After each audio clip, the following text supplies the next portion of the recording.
वाञ्छाकल्पतरुभ्यश्च कृपासिन्धुभ्येव च पतितानां पावनेभ्यो वैष्णवेभ्यो नमो नमः।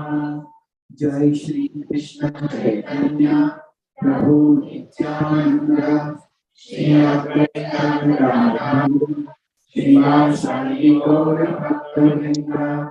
हरे कृष्णा कृष्णा कृष्णा हरे हरे, हरे राम राम राम हरे हरे। हरे Krishna.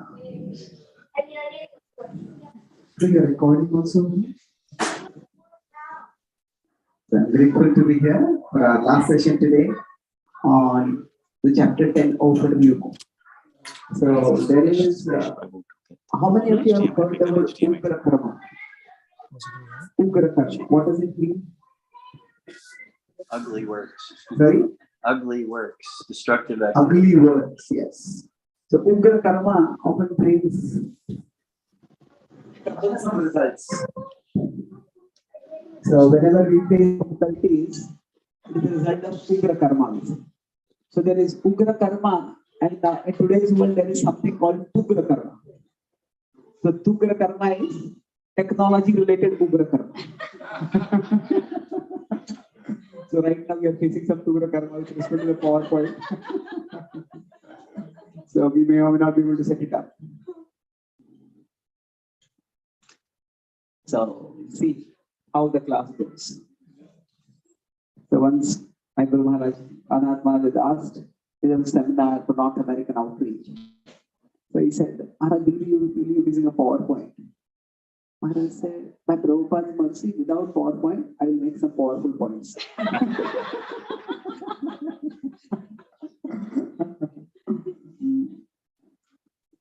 So, as a quick overview of what we have discussed till now, is the echo unpleasant or you are able to hear? It is too close to me, I think.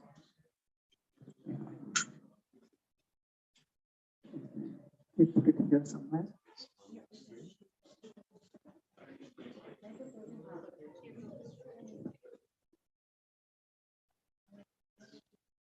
Hare Krishna. Yeah, it seems better.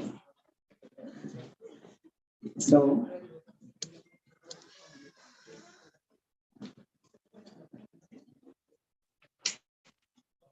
actually, I think we would.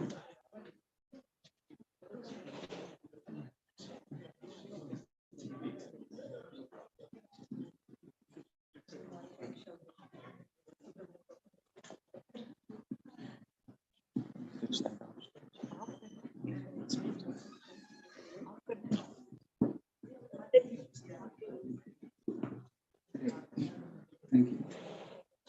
So,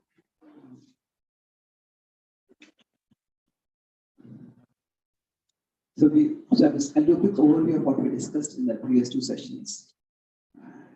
We basically do the overview of the 10th chapter, which is called as Vibhuti Yoga. So, yoga is connection with the Lord through Vibhuti, that which is extraordinarily attractive, to attractive things in the world. In the first session, I focused primarily on the importance of the 10th chapter, how it gives the conclusive understanding of the Gita from Arjuna's first-person testimony. Arjuna gives the class. Wow. That is a super long case. From this side. Just happens to have it. From So that's if you have a scissor, we can cut this.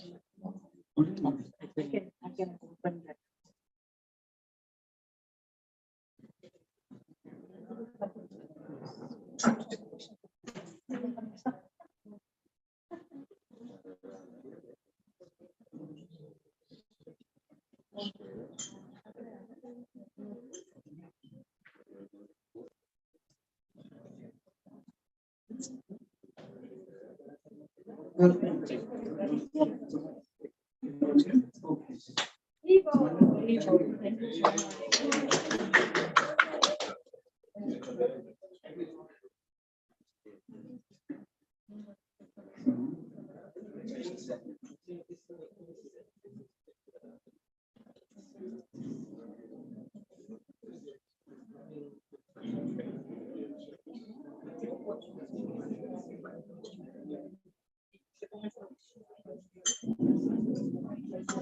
Let's continue. Hare Krishna. Is visible there? So in the first session, we discussed about an overview and how the 10th chapter is extremely important because it gives the conclusion of the Gita as understood by Arjuna. In the second chapter, we discussed how everything attractive comes from Krishna, but not everything attractive takes us to Krishna. So we acknowledge the attractiveness. So attractive things in this world can be either distractors for Krishna or they can be pointers towards Krishna. So now we will discuss how Krishna is not just a passive presence who manifests as attractive objects in the world. He is also an active agent who tries to guide us in the right direction. So let's recite this 10.10. So most of us know this verse. Is it visible there or it's difficult? Better now.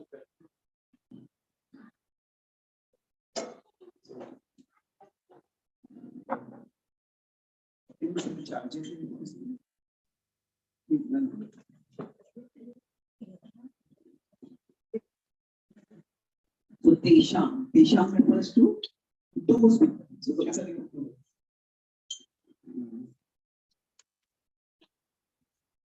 so it refers to it's a pronoun and it refers to the people who are mentioned in the previous verse. Those who are both, those who know Krishna is the source of everything, and those who are devoted to it. The Tesham, Satata Yuktana, they are always engaged. How are they engaged? Bhajatam Priti Purva. They are worshipping Krishna, they are serving Krishna. And how? With affection. Priti Purvakam. And Dadami Buddhi Yogam Tam. To them, I give the intelligence, Krishna. Dadami Buddhi Yogam. Yenama Upayanti. By which they can come to me. So Krishna is saying here, for those who are devoted to me, I help them come to me. So let's recite this verse. Tesham Satata Yuktanam Jatam Priti Purvakam Tatami Buddhi Yogam Tam Yena Mamupayanti Tesham Satata Yuktanam Vajatam Priti Purvakam Tadami Buddhi Yogam Tam Yena Mamupayanti Bring it left to side. Tesham Satata Yuktanam Vajatam Priti Purvakam Dadami Buddhi Yogam Tam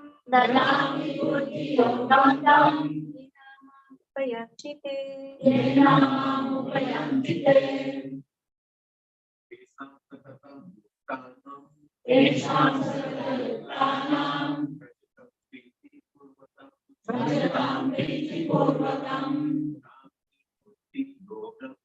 Dadami Buddhi Yogam Tam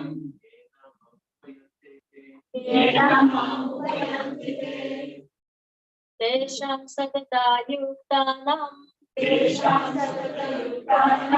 Ajatam Priti Purvakam Dadami Buddhi Yogam Tam Yena Mamupayantite The children would like to try. Tesham Satata Yuktanam Bhajatam Priti Purvakam Dadami Buddhi Yogam Tam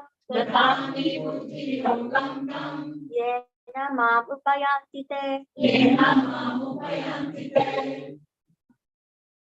Tesham Satata Yuktanam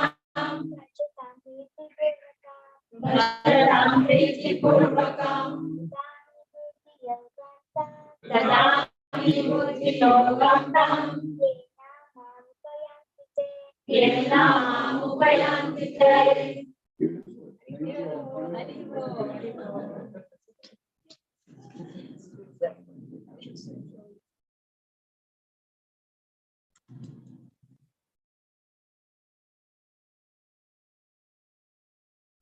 Should I go on your Zoom or you have your Zoom? Yes. Same Zoom yesterday? Yes.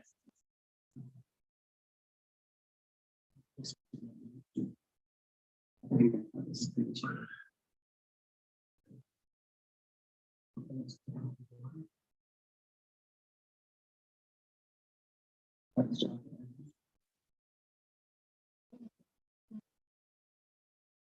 Okay. Actually, just ended. No? Towards the end. Can you make me a host or something? Yes. It's already live.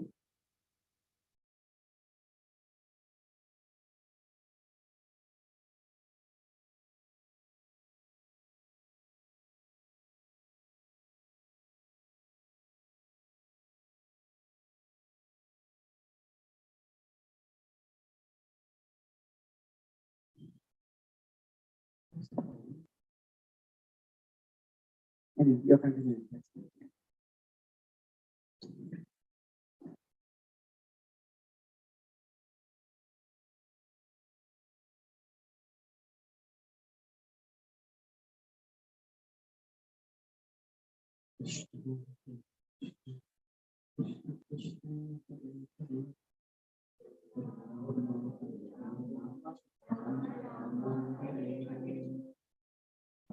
This is maybe we're testing our technology too much. Something you want to let's do this. So it's so now see, one of the basic principles of bhakti is we should remember Krishna. And why we should remember Krishna? Because remembering will help us develop our love for him. And when we try to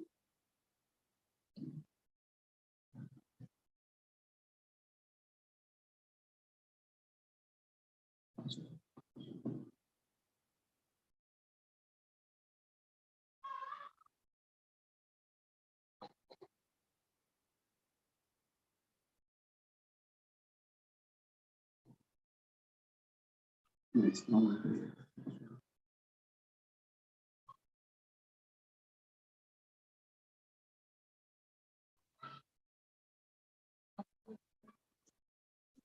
Maybe. Next.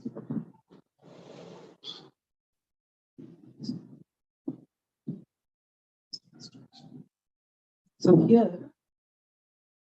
the idea is we want to remember Krishna because by remembering him, we will develop our devotion for him. That he's all attractive, and as the more we remember him, our attraction to him increases. So it seems the agency, the responsibility is on us. It is we who have to remember Krishna. So we wonder, okay, what is Krishna doing in all this? Is Krishna going to help me? It is that God helps those who help themselves. Now, this saying can be seen in two ways. One is sometimes it is used to emphasize that we also have to do it.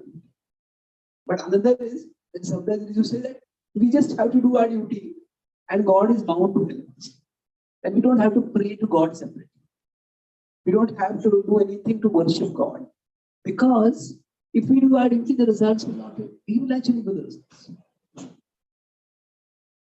So, in the second understanding, God is reduced to more just like a principle.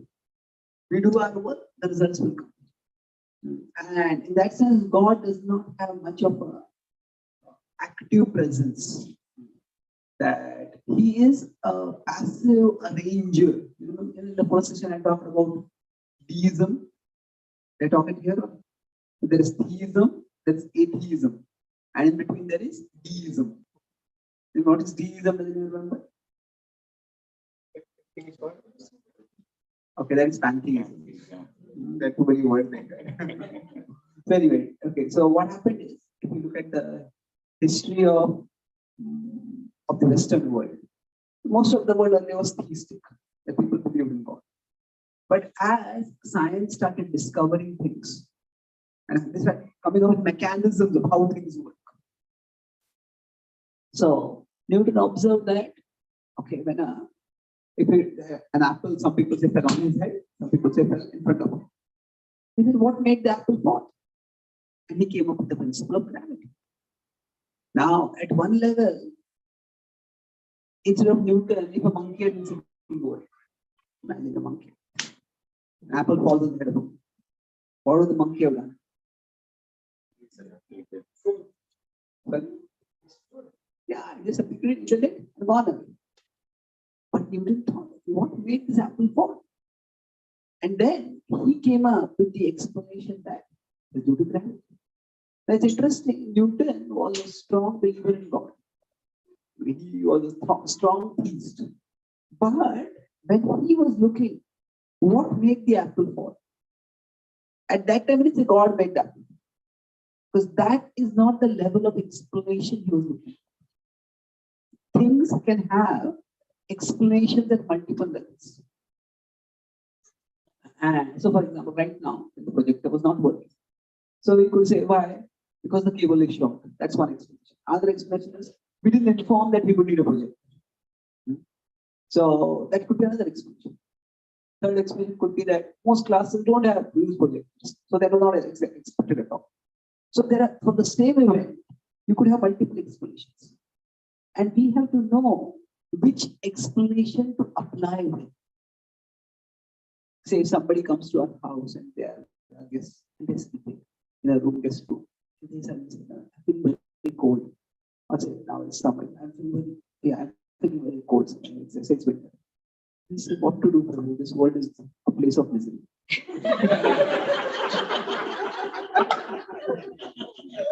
Now, well, this place of misery, it is told by Krishna in the Bhagavad Gita. But that is not the explanation that we should be giving it. Isn't it? And that is, oh, if we go, can you support language? Maybe this window is not closed properly. Maybe I have some fever or something.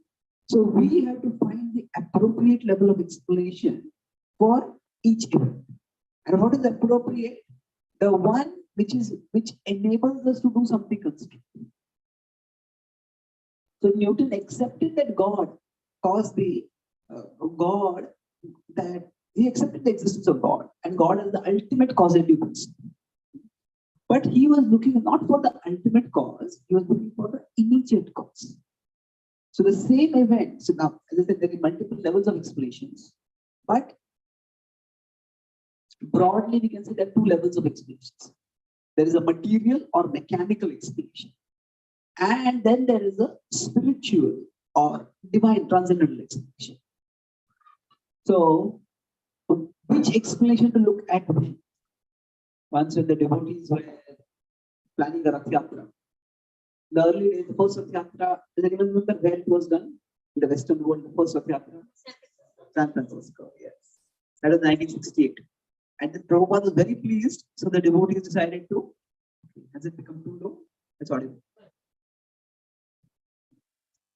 So, for distance. Yeah. Low. Hare.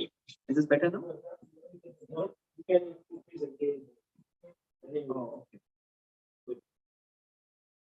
Hare Krishna, Hare Krishna. So, the devotees had planned a similar Yatra in London.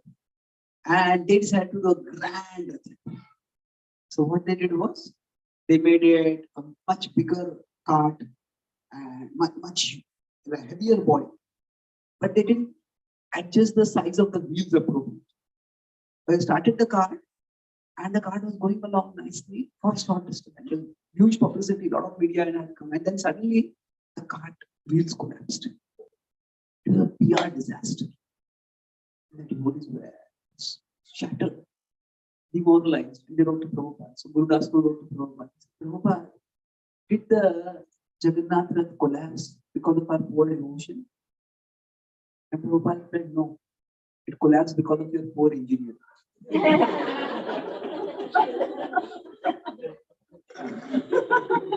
So, again, the idea is that we have to look at the appropriate level of explanation. It is not that Krishna was displeased. Of course, we can say Krishna was displeased that the Rath Yatra didn't work out. But it is not Krishna's displeasure, did not cause the Rath to collapse. So we have to find the appropriate level of explanation. at each level. When at any event that happens, the appropriate level of explanation is that which is the most constructive, that which is something we can act on. So now Newton was a scientist. Actually, technically, he was not a scientist because the word science itself, or the word science and scientist, they became popular in the 19th century. So Newton, he was seen as a natural philosopher. You look at nature and try to philosophize about the nature, about how it exists, how it functions. But anyway, the point is that he accepted the existence of God, but he thought that how does the world work? It works through certain mechanisms, certain principles. And I want to understand those principles. And he thought that these principles are also actually made by God. So he saw his scientific discoveries as spiritual insights into how God fashioned the world. So he famously said that, "Oh Father, I think thy thoughts after thee. I think thy thoughts, the way you thought and made the world, I'm finding that out. Thy thoughts after thee." So now why am I talking about all this? Because we're trying to understand how do we see Krishna's action in the world. And we'll come to this particular verse a little later. But for seeing Krishna's action in the world, they say, so what the current worldview is that people say, okay, the past people are theistic. So theism means God is the creator and God is the controller. But then as science started developing and more things started being explained by mechanical factors. Okay, if I drop this phone, I'm not going to drop it, but if I drop it, it will fall and God has nothing to do with it. It fell because of gravity. So now when you talk about the cause, so it says that things in the material world happen because of mechanical causes. And so somebody gets COVID. What is the cause of that? Well, God is angry with this person. Well, maybe not. When somebody gets COVID, that's because we got in contact with somebody who had COVID. So look at the immediate cause. So we don't have to jump to the ultimate cause. But that does not mean that that cause is not there. But what happened is science started proposing or even claiming that the immediate cause is all that was required for explaining things. And thus they started saying that the world basically works based on mechanical principles. And these principles may be set up by God, but God is not in control. So atheism is the idea that God exists and he is the creator and the controller. Atheism is the idea is that God doesn't exist. Right? So deism was like a compromise with them. God exists, but he doesn't control. God is the creator, but not the controller. It's just like saying somebody has a watch, a clock, and we have a clock in our room. Or if I have a watch here. So now, maybe not, this is not a good example because smart watch, probably Samsung or whoever still control this watching. They have some remote sensing data. But suppose we had a traditional wall clock, a dial clock. The manufacturer made it and they given it to us. Does the manufacturer control the watch now? No, they have no control. So they said the universe is like that. God created it, but he has no control over it. It works according to mechanical principles. Now, the problem in this idea is that the mechanical principles are there, but simultaneously, the mechanical and the spiritual can both exist together. It's just like, say, there's a cricket match. Most of you know cricket. So, say have to be careful. We assume popularity of cricket, but it's like cricket is not very popular in the rest of the world, apart from certain countries. So anyway, so there's a last ball. There's one ball is there, 6 runs are needed, and maybe India's top batsman hits a 6, and India win the match. The whole country is celebrating. And at that time, the interviewer asks, "How did you hit?" Say, ask somebody like, say, Virat Kohli. "How did you hit the 6?" He said, "By the law of gravity." Or the Newton's laws of motion. Well, okay, yeah, you can explain.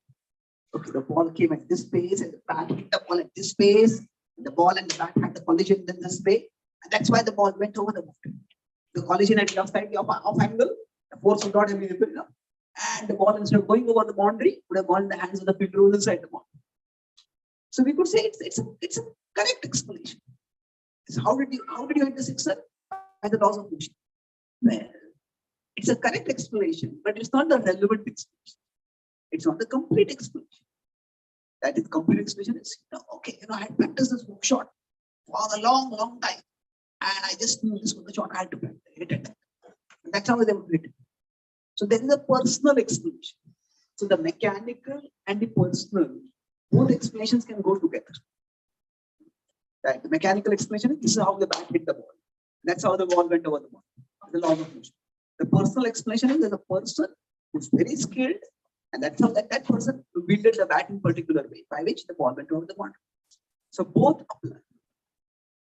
So similarly for the universe, the function of the universe, the mechanical and the personal.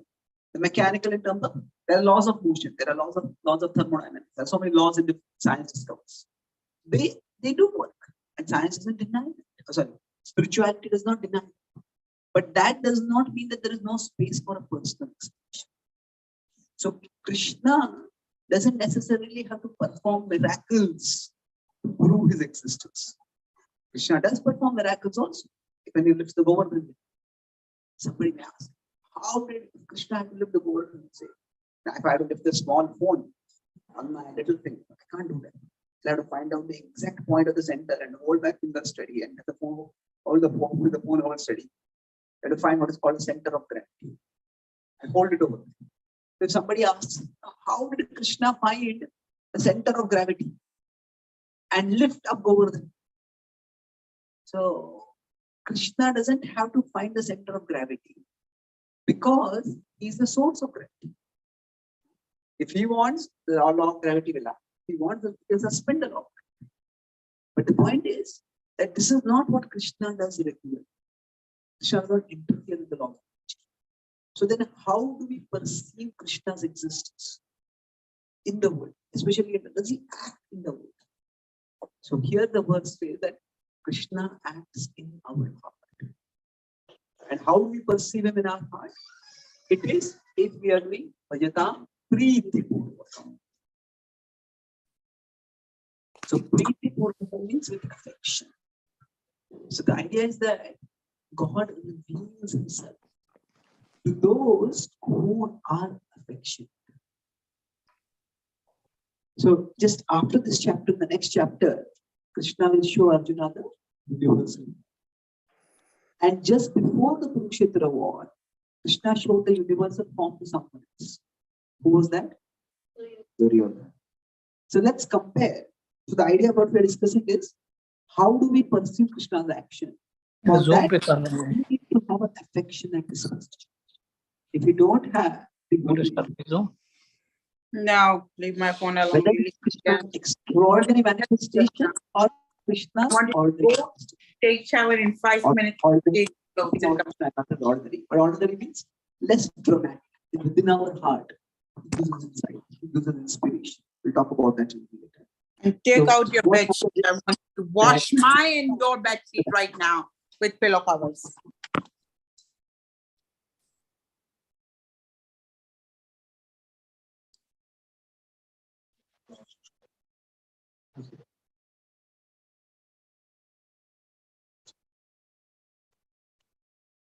Still something going on. No? That's outside.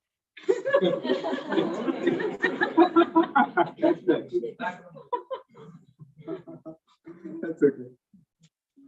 So when Krishna went as the Shanti Dutta, Krishna's purpose was to seek peace. And Krishna sought peace in a very persuasive way. Generally within the Vedic standard. So this big war was supposed to happen between the Pandavas and the Kauravas. And in Vedic negotiations, there are 4 broad principles. Sam, Dam, Bhed, and Dhan. Let's look at the commonality of it. Sam. So he said to Pandavas and Kauravas, we are both cousins. We are cousins. If both of you come together, you will rule the whole world. Why do you need to fight each other? That is Sam. Dam. Then he said that Dam means allure. You just avoid this war. Instead of half the kingdom, you can have almost the full kingdom. What is it that you should do the Pandavas? Just 5 villages. Then Bhed. Bhed means, he said that, Bhed means dissension. There's one person in the opposite camp who is particularly obstinate. Then just try to create a division among them. He said, all of you Guru leaders, all of you are thoughtful, responsible people. If this Duryodhana is adamant, then all of you should depose him, not listen to him, and thus protect the Kuru dynasty. And Duryodhana saw this was happening. He got angry and he staged a walkout. Just walk out. Duryodhana walked out. Actually, before Duryodhana walked out, something else happened. Krishna's speech was so persuasive that even Dushasan, who was like the right-hand man of the younger brother and right, he was persuaded. He says, if Duryodhana does not listen to Keshav, we should all arrest Duryodhana and tie him up and hand him over to Krishna. Duryodhana glared at Dushasan. And he's walked away from him. Now what happened was, now Duryodhana, we sometimes think the villain, well, he was a villain, but he was also intelligent. He was also intelligent in a foolish way. In what sense? He had how many brothers? 99 brothers. And normally he inspired loyalty among all of them. Like if you have one sibling, try to get the sibling to obey you. And you'll find how difficult it is. To have 99 siblings obey, it is not easy. So now what had happened is Dushasan had always followed Duryodhana. But this time, Dushasan was opposing Duryodhana. Duryodhana walked away, Dushasan was still here. Now the 98 other siblings were found what to do. Dushasan, Duryodhana. Where they think, oh, Duryodhana is the prince. Duryodhana is the prince, so they went. And now all of them one by one walked out and Dushasan was there following, looking at the door, looking at the assembly. And he also walked. And now Duryodhana was expert. One of my friends is prepared. He gave a seminar and I am the management college in India. It's leadership lessons from Duryodhana. So of course the conclusion was how not to lead, but still how to lead. So what happened was Duryodhana was talking, and Duryodhana and Dushasan were quite close to each other. So now Dushasan came to that. Duryodhana had gone out of the assembly and gone to a small room nearby. And they're not small room, they're 98 brothers. But not as big as the assembly. So they were sitting and they're talking. And Duryodhana could sense Dushasan was coming. Now when two people know each other, you can sense the other person's footsteps also. So Dushasan is coming, Dushasan was still outside the door. He says, I spoke against Duryodhana. How will I show my face? What will happen? So he says outside. And Duryodhana was sneaky. So he said, this Keshava is a very cunning person. He can play with words. Keshava is such a cunning person. He can play with words in such a way that anybody's mind can be swayed, even against their intelligence and their will. And then he says, that's what happened to Dushasan, isn't it? And Dushasan, what do you think? Now Dushasan got an opportunity to say, yeah, that's what happened. Keshava is a bad guy. And that way he got Keshava, he got Dushasan back on his side. And then they all went back. So Sam, Dam, Bhed, and Danda and Bhed. Danda also he used before that. Danda was that he says, if you don't agree to this peace, your entire dynasty will be destroyed. Because you may think you have big army, but Arjuna has single-handedly defeated the entire army of not the earth. He's defeated your entire army just now, Virat. Before that, he's defeated the entire army of the Devatas at Khandava. And after that, he has defeated an entire army of Rakshasas, whom even the Devatas could not defeat, the Nivad Kavachas. He will be destroyed. So it is after Krishna, he talked about Danda that the Bheda was created. And the dissension was created and threatened. It didn't actually threaten, he warned. What is the difference between a threat and a warning? Is there a difference or there's no difference? What is it? There is a difference. It's a higher degree. Threaten is it's like there will be a consequence. Okay, threat means as a higher degree. Well, yes and no. Sorry? Warning is something you know, but the threat is something. Right. Threat is there, but we are not sure. Okay. What Okay. can be the word that is expecting the life of Okay, yes. So the difference. warning can be just a warning. Don't do that, do that. See, okay, so yeah, that's all the answers have an element of truth in there. Much more impressive, yeah. So the idea is that warning is about something that is going to happen, whereas threat is something that I will do. It is the difference. Like if you speed, you may meet with an accident, or if you speed, the police will catch you. That's a warning. But if you speed, just if we are sitting in the car and the person next to us is driving, and then if you don't speed, if you speed, the police will catch you. That's a warning. But the person doesn't listen to this. If you speed, I will call the police. So that is what? It's a threat. So warning is something that will happen. Threat is something that I will do. So something is that means we are just a alerter of something, or we are the executor of something. That's the difference between warning and generally speaking.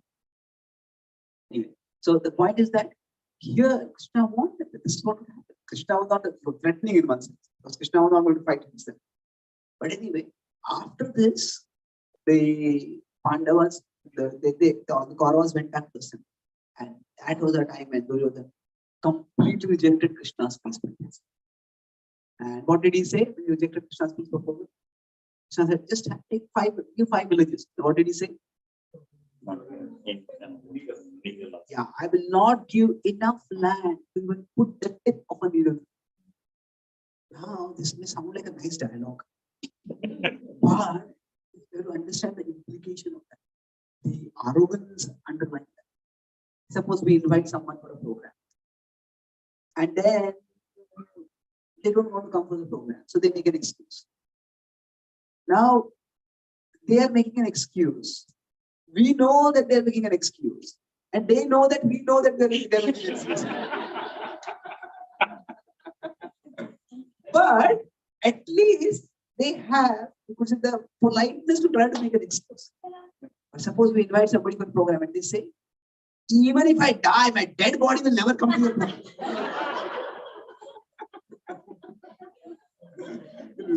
That is not just refusing the invitation. That is like slamming the person in the face. So that is much more personal. So here, what was Duryodhana doing? Duryodhana was slamming Krishna in the face. Not even enough land to put the tip of a needle. And then Krishna showed the universal. Actually, Krishna didn't have to show the universal form at that time. What happened was Duryodhana tried to arrest Krishna. And this was heinous beyond words. Because according to war codes, if somebody has come as a peace messenger, that is, the person should not be harmed. But he tried to do that. And what did Krishna do? Krishna just completely exceeded, superseded Duryodhana's calculations. He had got some of his best soldiers to be there to arrest Krishna. But Krishna had this issue. This huge form which seemed to pervade the whole universe. And all the soldiers just fell back in horror. Some of them fainted. And they realized that they would never be able to arrest Krishna. And Krishna nonchalantly withdrew his form, and Krishna had come Satyaki. So Krishna put his hand on his Satyaki's shoulder and he walked out of the city. And then Bhishma, Drona, Dhritarashtra, they all turned to Duryodhana. And at least this universal form sight changed his mind. What did Duryodhana say? Krishna is just a magician. He showed some magic form. If I prepare, I can also show better forms. And he completely neglected. So now Arjuna was shown the universal form. What happened? Arjuna offered prayers. Arjuna became reverential. He said, Nama purastad prishtadaste, namostute sarvata eva sarva. That is that, say we come to a place, like we come to a temple, and place here is the altar, we offer obeisances before the altar. But imagine a place, we go to a temple and there are deities on all sides. Where do we offer obeisances? So which direction? So the Arjuna saw the universal form is like that. Because I offer obeisance from the front, from the behind, from left, from right, from all directions. I offer hundreds of obeisances. So the point is that Krishna and Arjuna, Arjuna, Krishna showed the universal form to both Duryodhana and Arjuna. But their response was different. Why? Because their disposition was different. So some people say, if you show me God, I will believe. I'll believe that God exists. Well, Duryodhana saw God not just in his two-handed form, he saw God in the universal form. But still that didn't change his mind. Why? Because it's not just that belief is a result of perception. It is also perception is a result of belief. Belief is a result of perception means that if I see this, then I'll believe. As a person, seeing is believing. But actually the other way is also that our perception is a result of our belief. What we see is determined by what we believe. So how is that possible? Things are out there. Well, things may be out there, but when we see them, how we interpret them, what meaning do we assign to them? So perception is a base. Perception is also shaped by belief. And that's why this Priti Purvakam is important. One does not have affection and cannot see God. Once there was an anti-alcohol campaigner who was addressing a large group of alcoholics. He wanted to convey to them how serious are the consequences of drinking alcohol. So he gave a fiery talk and then he said, I'll demonstrate to you something. And then he had a glass of alcohol and then he opened a small box here. But in that small box, there was a small insect. And he turned the box upside down and the insect went into the bottle of the glass of alcohol. It fluttered around for a few moments and swam it out. Dead. And then he looked at all the audiences. So, what do you learn from this? All of them became grave. And one of them was very cheerful. What do you learn? He raised his hand. What do you learn from this? If we drink alcohol, all the worms and germs in our abdomen will die.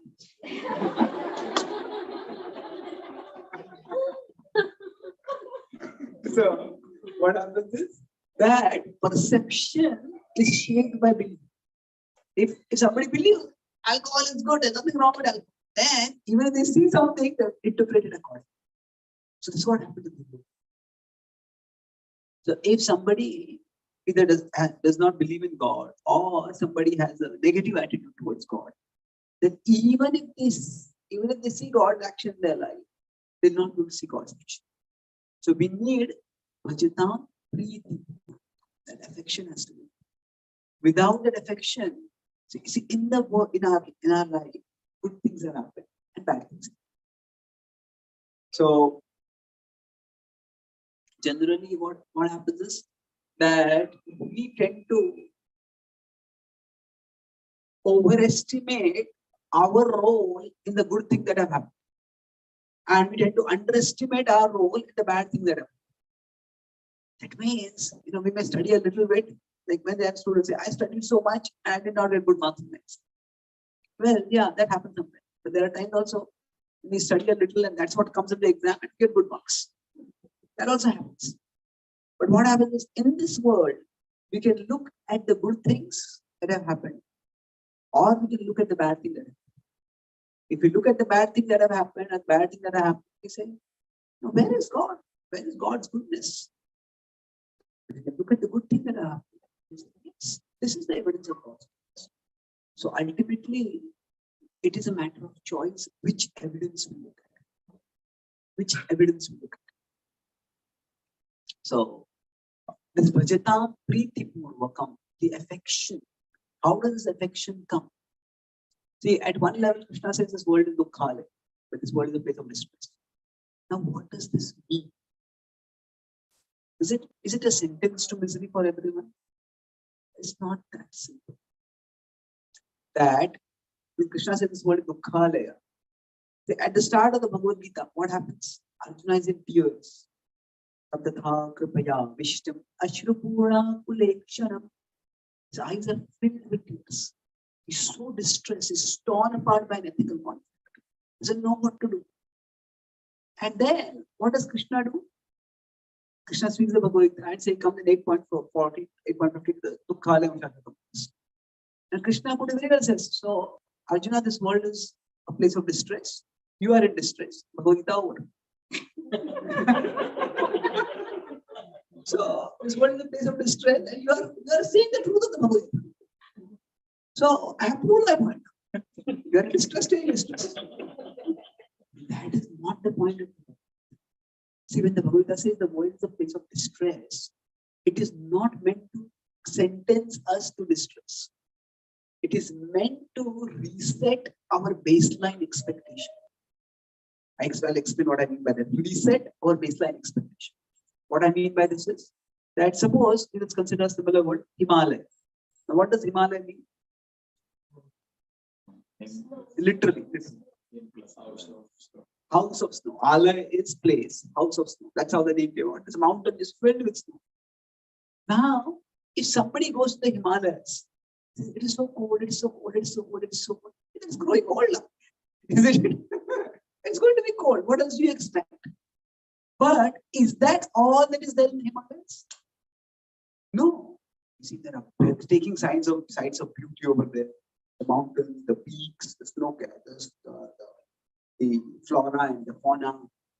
People risk their lives to go high up in the mountains because the natural beauty is so much over there. However, all that beauty can be perceived and relished only after one stops complaining it is so cold, it is so cold, it is so cold. So, yes, accept that it is going to be cold. And now what? What? Once we accept it is cold, now what? Well, now there's so much more to behold and enjoy, relish. So, similarly, what Krishna says over here is that distress is a basic feature of the world. But that does not mean we have to live forever in distress. It just means stop complaining when there are problems in life. If there are problems, but now there is so much beautiful, so many beautiful things in the world also. There is so many things meaningful that we can do in the world. So the idea is each of us, we can make a difference. We can make at least a small difference in our own lives and the lives of those around us. We can be agents of change. And in fact, that is what gives us meaning to our life. What ultimately, sometimes we say we are all pleasure seeking. Well, yes and no. We are pleasure seeking. But we don't just seek pleasure. We seek meaningful pleasure. What is the difference between the two? Say, some say there's a small child in them. Sometimes the neighbors or relatives may come and they may start tickling the child. Now what happens is somebody is tickled. Some people are more ticklish than others. Now when somebody is tickled, what happens? They start laughing. Somebody will start laughing. Now, is that laughter happiness? No. If it were happiness, then scientists could just focus all their research on developing a perpetual tickling machine.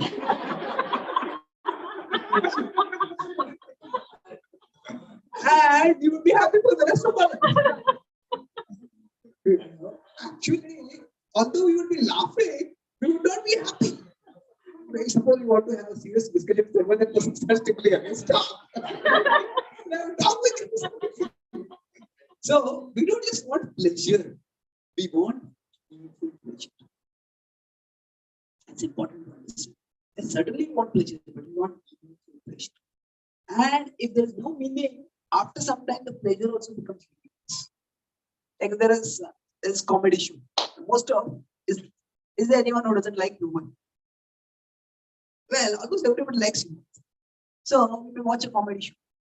I enjoy it. Somebody says, okay, from today onwards, that you have no financial obligations, no family obligations, no physical obligations. Just sit in front of a TV and watch comedy show for the rest of the day. Then watch for 1 hour, 2 hours. You're really bored and frustrated, like maybe for one day, one weekend. But after some time, I want to do something. What happens is that pleasure becomes meaningless. So the point is that we spend a lot of our energy in trying to avoid pain and complaining about pain, and in trying to seek pleasure and complaining that there's not enough pleasure now. But actually speaking, pleasure in itself is not satisfying, and pain is unavoidable. Pain is just a feature of the world. So what Krishna says is, stop. When he's saying the word dukkha, what he implies is that reset your baseline expectation. Accept that distress is going to be there. That does not mean you have to be forever in distress. If you focus on doing something meaningful, you can rise above distress. But if our only purpose is to seek pleasure, then what happens is, okay, pain means our pleasure is thwarted. And I feel my life is wasted. But if we seek to do something meaningful, then we can find value, we can find fulfillment in our life, even amid the distress.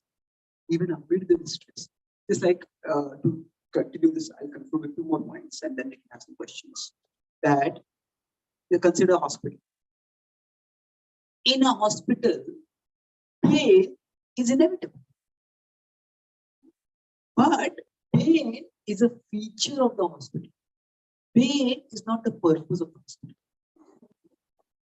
The hospital is not some KGB's torture department. Isn't it? Yes, there is pain over there. But the hospital is not causing that pain. It's a feature of the hospital, but it is not the purpose. It is meant to cure the pain. And if the doctor and the medical caregiver, they all complain, oh, there is so much pain over here, there's so much pain over here. Well, okay, but you can make a difference. By doing their work constructively, they can minimize the pain for the patient in hospital. So the world is like a hospital. It is not that Krishna is causing the pain in the world. It is not the pain is the purpose of the world. The pain is a feature of the world. And that's why, if we want to have this affectionate attitude, Preeti Purvakam towards Krishna, how do we do that? That is by understanding that pain is inevitable in the world. If I think because there is pain, because there are problems in my life, where is God? Does God even exist? Does God care for me? And what is happening is, we're only looking at the world from a particular perspective. We are reducing the world to our perspective of, am I getting pleasure or am I avoiding pain? But the world is not just meant to provide us pleasure and free us from pain. The world is actually meant to help us do something valuable, both for our own spiritual elevation and for the world's transformation. So when we focus on purpose, focus on a meaningful purpose, then we find that there are so many ways in which God helps us. So we'll start seeing God's role. Like we are talking, this chapter is Bhuti Yoga. So just like Krishna says, this world dukkha, this place of distress. But then he said there are so many attractive things in this world. Like the Himalayas are a very cold place, but there are so many beautiful things in the Himalayas. So what we need to do is, we have to look at all the evidence of distress in the world, and we can say that it's a terrible place. Or we can look at the beautiful things in the world. All these come from the source of supreme. If these are so beautiful, how much more beautiful that source? Let me connect with this. So it's constantly a choice. What do we look at? How do we maintain this devotional disposition, this affectionate disposition? When Srila Prabhupada came to America in 1965, at that time, he Krishna Adhamer. That And on this also, you have had great mercy. When I read this song, which Prabhupada composed for the first time in the Lilamrita, Prabhupada's biography, so it struck me, what is he talking about? Boro Krupa Mile Krishna will be very merciful. I was thinking, what is the mercy? Prabhupada was old, 69. He had tried so many businesses, none of them had really worked for him. He had just 40 rupees at that time, just next to nothing. He had 2 severe heart attacks on the ocean. On the sea by the ship he had come. He didn't know anyone in America. He said when he landed, he said, I didn't know whether to turn left or right. He didn't even know he was going to survive. So he didn't know whether there would be enough vegetarian food in America. So we could say, from any objective perspective, there's so many things wrong in the way things have turned out. No money, no contacts, no health, no assurance of proper food to eat, no institutional support. So what is the mercy? Because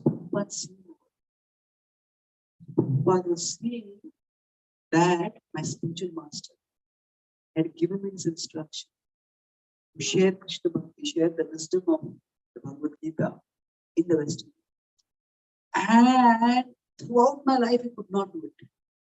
But now, in my old age, I have this opportunity.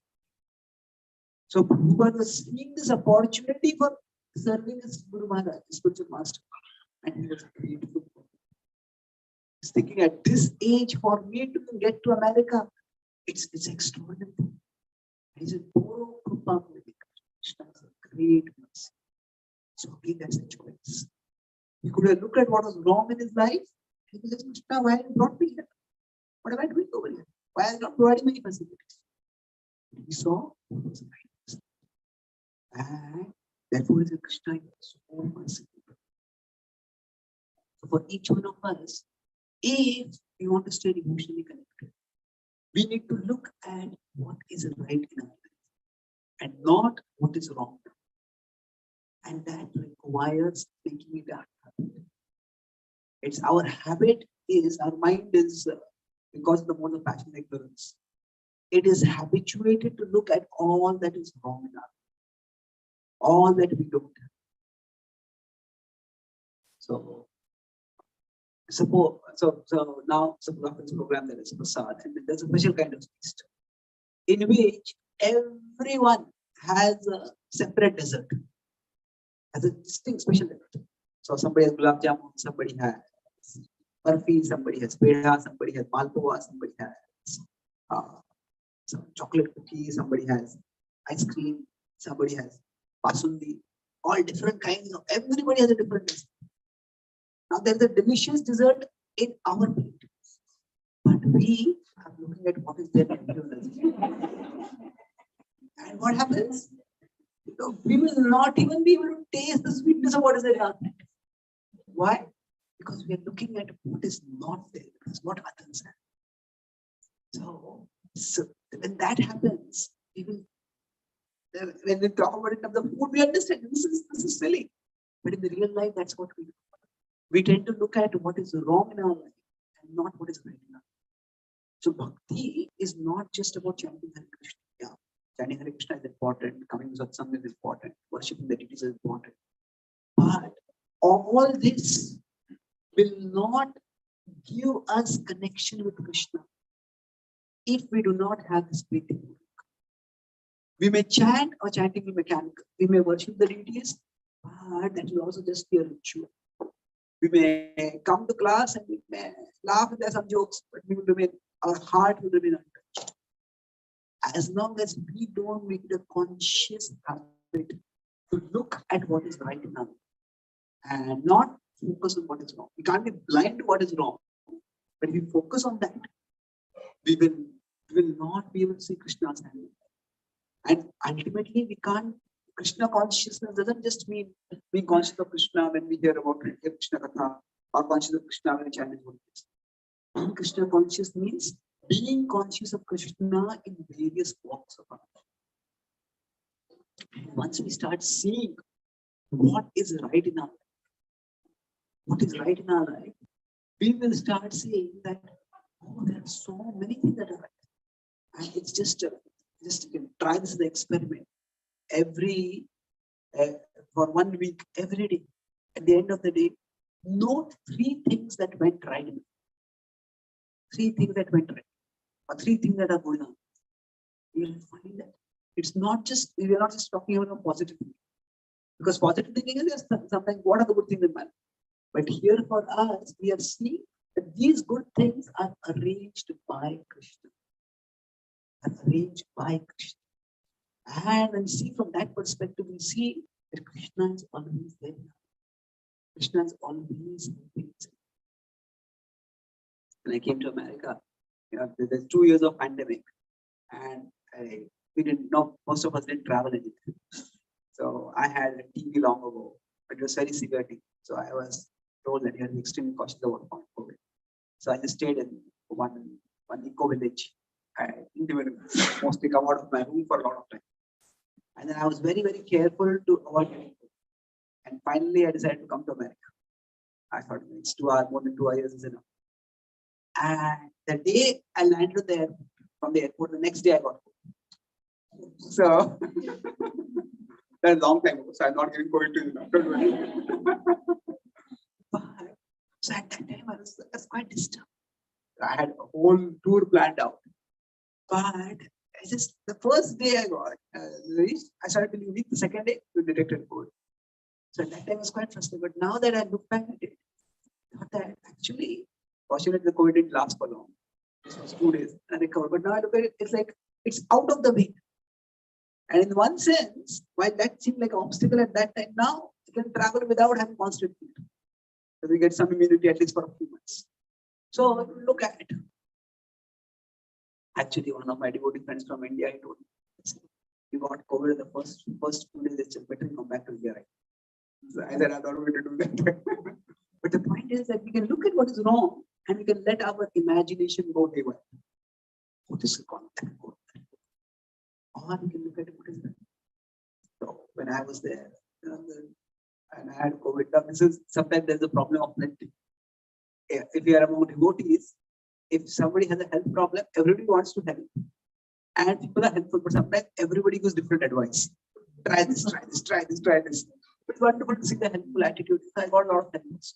So each of us, we have this choice, this Priti Purvak disposition. You can look at it. Okay, there are so many problems in my life. But then there are so many resources I have to deal with these problems. And those resources are the expression. And if you see it from that perspective, then we'll start seeing Krishna's in our life. We see that Krishna is active. Krishna may not perform any miracle like lifting up over.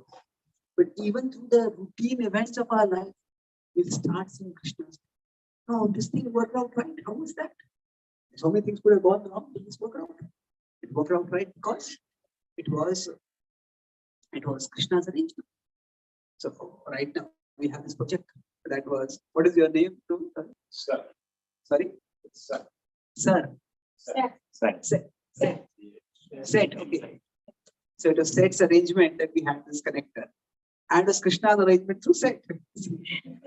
So we grateful to you. Thank you for that. So what happens is, if we look upon what is wrong, there's so many things that are wrong. We look for what is right, there's so many things that and this is not just positive thinking, which is it's mundane. This is actually emotional thing. Because this is what will create affection toward Krishna now. Otherwise, constantly looking at this is wrong and this is wrong, this is wrong. Oh, Krishna, I love you, but this is a problem in my life, this is a problem in my life, this is a problem in my life. It's like suppose we have a child, and the child constantly complains. This is not right, the food is not good, the toys are not good, I don't have enough books, and the TV doesn't work. And mommy, papa, I love you so much. Well, that's not really love, isn't it? So if you want to maintain the devotional attitude, you need to focus on what is going on. And that is how we will be able to have this Priti Purvakam, and we see how Krishna is alive and active now. And then now Krishna consciousness will become much, much richer. So I'll summarize. I spoke today about 3 main points. The first point I started with about how do we see God's action in our life. So it was an elaborate point talking about what Krishna says. We can look at the extraordinary things and remember. But that's more passive. Is Krishna doing anything in our lives? So the modern thought system is that the world simply works mechanically. Theism. There is no God. But I explained that the mechanical and the personal can both work together. Just as when the batsman hits the sixer, the ball goes across the boundary. That's due to the laws of motion, and that's also due to the skill of the batsman. So how do we learn to see the personal in our lives? So Krishna says it is based on our disposition. And in that connection, I don't know Surya. Some people say, if you show me God, I believe. Duryodhana saw God, but he didn't believe. This is all his magic. So it is not just a matter of perception, it's a matter more of disposition. Seeing is not believing, rather believing determines what we are seeing or what we understand based on what we are seeing. And then last, so if you in our life, so the disposition point, how do we apply it in our life? That in everybody's life, there are many things that are wrong and many things that are right. So when Krishna said this word dukkha, he wants us to reset our experience. This distress will be there in everyone's life. But in spite of the distress, each of us can do something. Each of us can do something beneficial for ourselves. And when we focus on doing that, and we try to focus on what is right, what is helping me, then we will see God. And Prabhupada would have seen so many things that were wrong, but he saw that I have finally the opportunity to serve my spiritual master, and therefore I'm so Krishna, you're so much. So this devotional attitude is not just doing devotional practices, but it is also learning to see the good things in our life and attributing those good things to Krishna. And in that way, our Krishna consciousness will become deeper, richer, and sweeter. Thank you very much. Hare.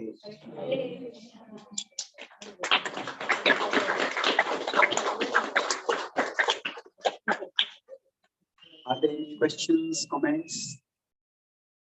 Yes, yes. Thank you very much for coming. Thank you.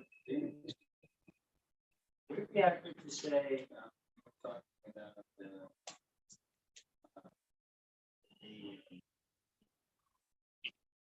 deism,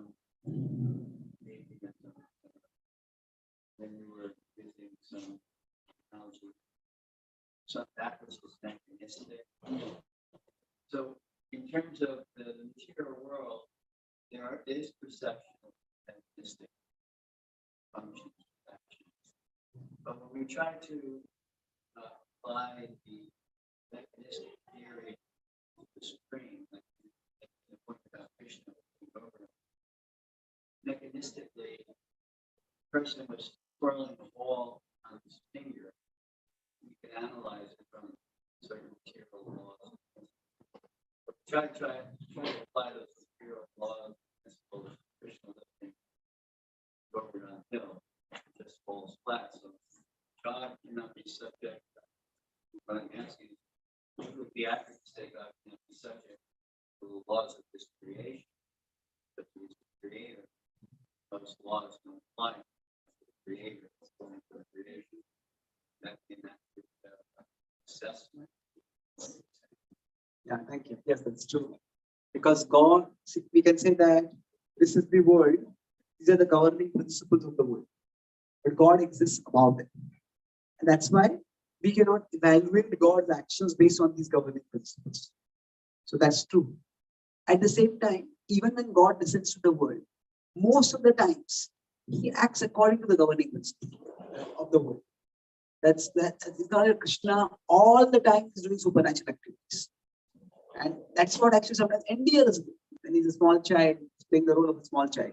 His mother asks him, can you go and get that container? And Krishna goes and tries to lift it, and he can't lift it.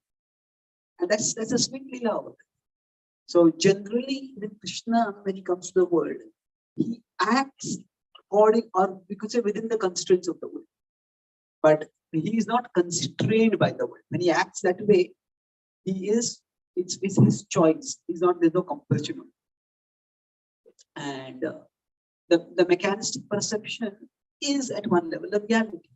Because if we consider the Bhagavatam itself, Bhagavatam also gives both explanations. So rain is caused by a higher being like Indra, ultimately Vishnu. But the Bhagavatam also says that a king should be charitable, should take taxes from the wealthy and give charity to the needy.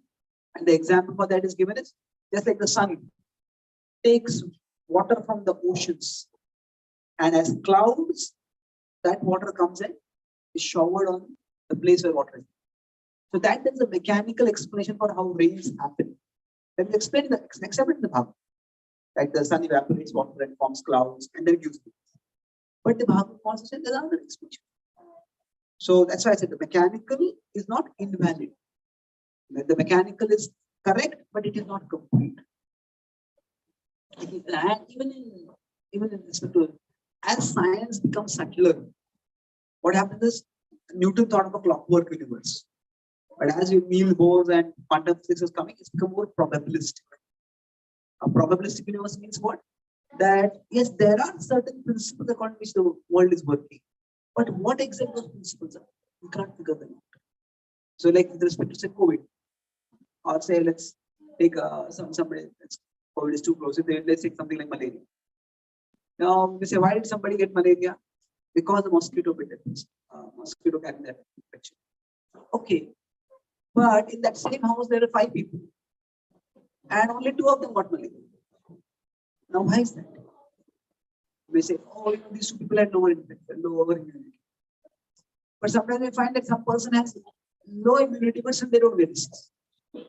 So what happens is that necessarily the immediate cause is a valid cause. But sometimes the immediate cause may not be the complete cause. There are other causes. There is the individual's past life karma. The ultimately Krishna's plan for the world. So if we just say that these laws won't apply to Krishna, then that seems to, for some people at least so those who are skeptical, that seems to say that we are denying the validity of these laws. And because science does work according to those laws, so we can say that those laws have validity within our perception at least. So we don't deny their validity. What we say is that they are not mandatory for Krishna. Krishna can submit to them if he wants to. Krishna can act within them, but Krishna can act beyond them. Did I address your point? Yeah, I think what you're saying is that when it applies to Bhagavad, he has choice. Yes. To act or not to act within constraints. Yes. When it applies to the Jiva, they don't have choice. Yes, that's true. That's exactly. Yes, thank you. Yes. Any other questions or comments? Yes. Thank you for a wonderful class again. This is the last class, but we wish that you could come again and go deeper into other aspects of life. But I like the fact that you explained this word, Preeti Purvakam. And I can see in my life, especially that when I was going through something, I have some really, really good friends here.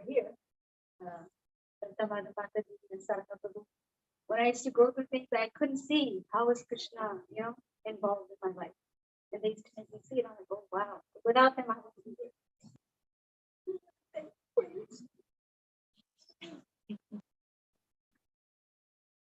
Thank you, Mr. President.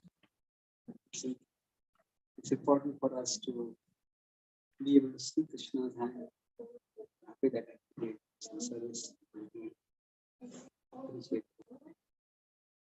So, let's see.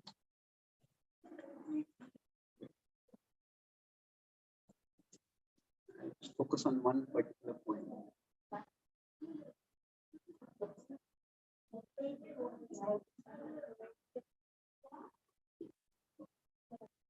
Is this slide visible to everyone? So what happens is, see, around us, there will be people who are sometimes practicing bhakti, some people are not practicing bhakti.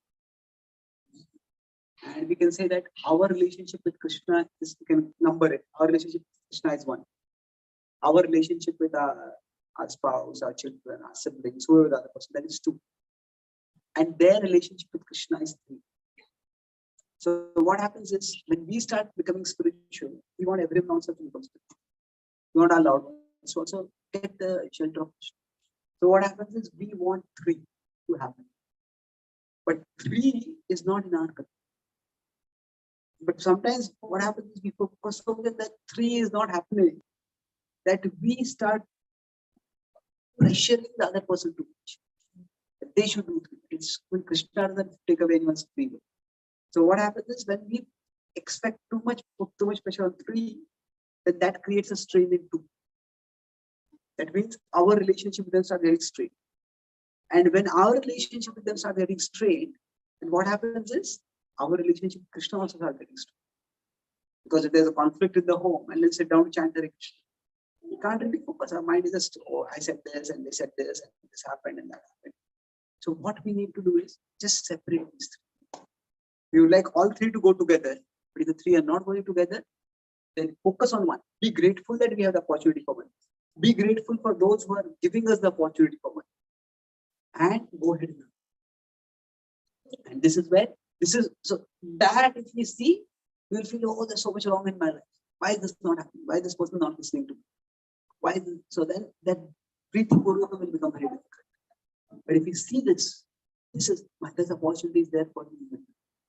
And in general, the way that we live the world nowadays is that, in most relationships, people don't dominate each other. You give me my space, I'll give you your space. So it's like, if we don't insist on 3, they also want to insist on interfering with us. You do what you want, and I'll do what I want. So that way, slowly but surely, if we focus on 1, our bhakti will grow. And then do what is required for maintaining 2 in a way that is healthy for both. And let 3 develop on its own. So it takes time, but if we do this, then whatever is deficient in our life, in terms of, say, some family member not practicing bhakti or whatever, that will not hurt us so much. And that will not impede in our devotional practice. We can be grateful that 1 is there and the opportunity for 1 is there. And sometimes what happens is that we neglect 2. We may not pressure for 3, but we may neglect 2. And if we neglect 2, I think, oh, this is just a material relationship. But it's not a material relationship alone. Because ultimately, everything material is also arranged by Krishna. So it's an opportunity for us to, we say, this is how I'm serving Krishna. I'm going to the temple and serving Krishna. I'm going to satsang and doing some seva over there. And this is just Monday. And it's not Monday. Because it's arranged by Krishna. So what that means is, even in that relationship, even that person is not favorable, but still we can be serving Krishna. How does that work? Say, suppose somebody is working in a big supermarket and they have to show various products to the customer. And a customer sometimes takes a product and then they don't take the product. Some customers are very picky, fastidious. They look at 100 products and they will not choose any one of them. If somebody goes to a clothes shop and they look at 100 shops and 100 clothes, they won't take it. Now, this person who is the attendant over there, they have to fold all the 100 clothes and keep. And the person doesn't take it. It's easy to become angry. It's easy to snap at the customer. But the attendant knows, hey, there's a camera over here and my boss will watch it. And my boss will see how it is. Now, sometimes some customer is difficult. When the boss may know this customer is difficult.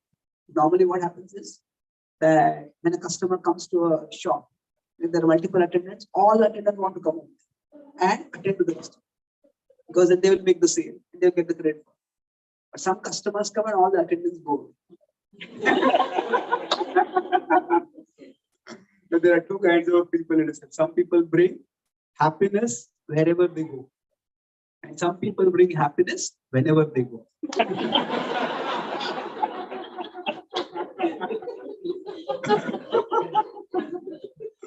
So now, this particular customer is a difficult customer. The boss also knows that.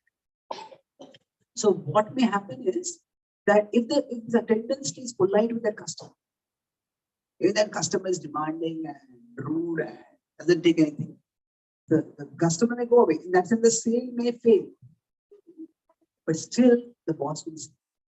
And the boss will actually, you are a cool guy. You know how to deal with difficulty. And although they may fail to make that sale, but the boss will say, you know how to deal with difficult people, so I make you in charge of this thing. Now, do you train other attendants how to deal with difficult customers? So the success is not just making the sale, the success is pleasing the boss. So similarly for all of us, when we are interacting with others, we would like to help them, help them evolve in their spiritual understanding and grow. And in that sense, we are trying to make a sale of spiritual wisdom, of Krishna Bhakti. Sometimes it may work, sometimes it may not work. But actually, Krishna is watching. And if we act in a mood of service, we act politely, respectfully, responsibly, then in the through too also we are serving. Because it is under Krishna's arrangement that we are. And who knows? They may have no appreciation of Krishna directly, but if they see, hey, I don't know why you attract this Krishna Bhakti. But this Krishna Bhakti is transformed in a positive way. You are becoming calm, you are becoming more sensitive, you are becoming more responsible. And I'm saying, this Krishna Bhakti is something over it. You guys should also try. So in that sense, what will happen? This too is not just an indirect service to Krishna, it's also a service to Krishna in terms of getting that person to appreciate Krishna. So that's why for all of us, this Priti Purvaka, it becomes especially difficult when our relationships are not going on well. So you say, where is God's love? Things are going like this. But actually, there are always places where we can find things that are right and focus on those. That's how the Priti Purvaka works. The last question. Yes, please.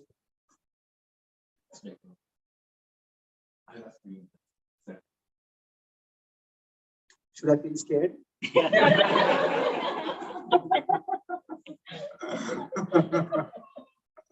मैं तुमसे अकेले में मिलूंगा.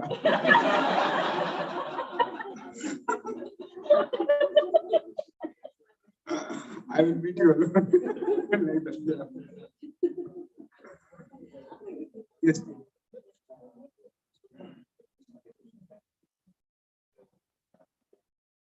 Mention that the mind is habituated to thinking what is wrong. On the first day,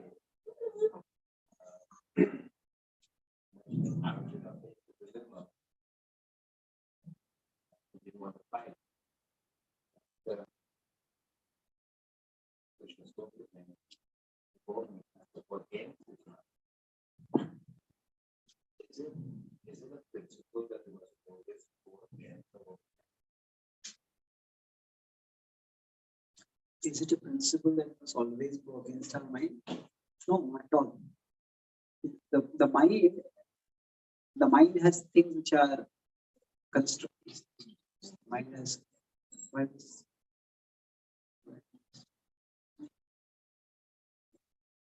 see the mind.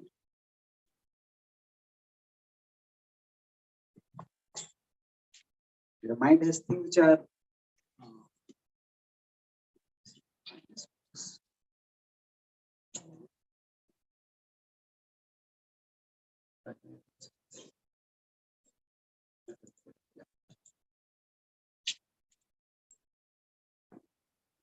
okay. You see this? So basically, you can say that inside us there are impurities. This we can call it vasanas, anarthas. And they are also inside the mind. So kama, krodha, lobha, moha, matsarya, lust, anger, greed, envy, pride, envy. So we have to fight against them. When our mind becomes a conduit for a channel for them to get expressed, we have to fight against them. But that is not what the mind. That is not the only thing that mind comes. Because the mind also has impressions which are a part of our swabhava. Swabhava is our nature. So somebody is traditionally this nature was analyzed in terms of 4 categories: Brahman, Kshatriya, Vaishya. But ultimately, it's not just putting people in boxes. It's understanding understanding what people's natural inclinations and acting upon it. Some people are more intellectual, some people are more managerial, some people are more mercantile. They deal with money more. And some people are more mechanical, like to deal with things. These are all innate natures. And Krishna says, Vigraha kim karishasi. What can refresh you? So it's not that everything that the mind comes up is we have to fight against it. No. We are not meant to do that. Because what are our natural interests? We need to act upon. They're gifts from God. So now what may happen is that these natural interests, so it's not, we could use different words for this. In English, we will call these as impulses. It's impulse for anger. But these can be called as instincts. Instincts are like programmed intelligence. Just innately know it. Some people are just so good at something. Somebody has a very good interior decoration instinct. You just come to a house and they say, they look at down, hey, you move this sofa here, you move this picture here, you move this light here, and it's going to look so much beautiful. And somebody has stayed in that house for 1 year and they thought about how to make that house beautiful, they can't think about it. So what is that instinct? That gives you like, it's like instant intelligence. Program intelligence just comes naturally. So those are something which are meant to channel. Our Swabhava, ultimately, the nature that we talk about, that's not present in the soul. Because the soul is not a Brahman Kshatriya Vaishya. It's material. But material doesn't mean it is to be dismissed. It's to be engaged, it's to be channeled. So, with respect to the mind, when it is giving rise to these impurities, these impulses associated with impurities, that's when we have to fight against it. Now, in the case of Arjuna, what happened was he was under moha, Nachto moha. What was the moha that he was under? That he was a Kshatriya, but he was thinking of acting like a Brahman. Now, what does it mean? See, forgiveness is good. Because I was in LA, and there's Western audience, so Western audience family. So they were asked questions. No, if God is speaking the Gita, why did Krishna not conclude the Gita with forgiveness? Let Arjuna forgive his opponents and they could have avoided the war. So I will explain that forgiveness is important, even essential as an individual virtue. But forgiveness can be disastrous as the default state policy. That means if somebody invites some relative to our home or some friend to our home and they rob something from our house. It's bad, it's terrible. But okay, maybe they will need something happen. And if they are not going to take it to court and all this, they will forgive. That's an individual virtue. But if the government makes a policy, anybody robs anything from the shop, we'll forgive you.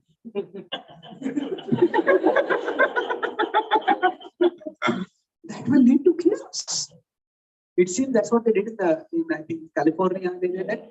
What is it? I think something like below 800, below something.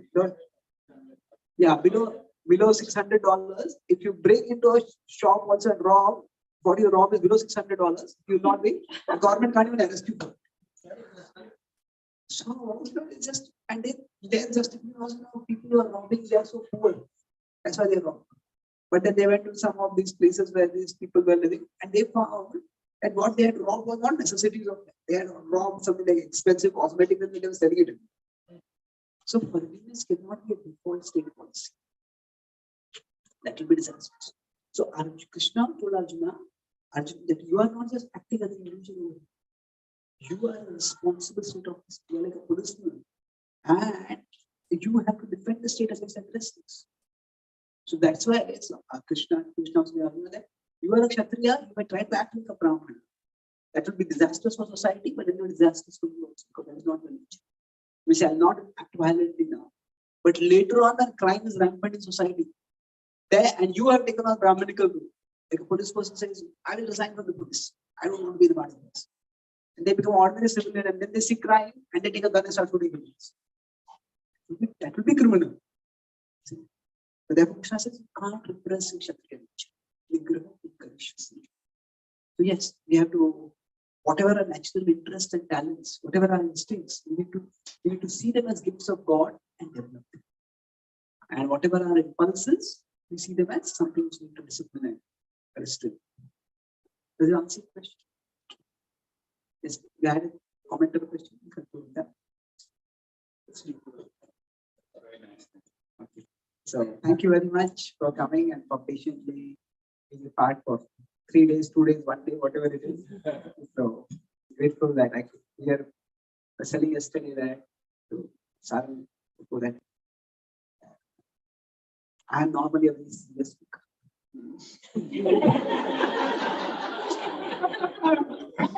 No, I'm serious.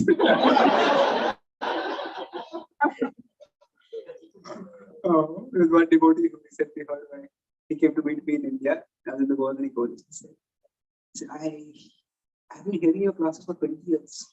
Today I came to know that you laugh also.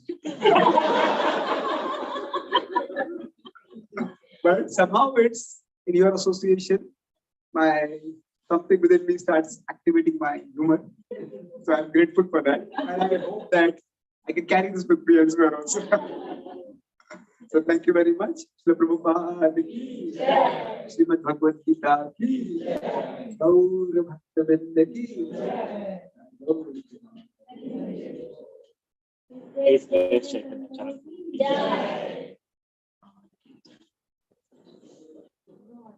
So I have written a few books and a few of them are remaining.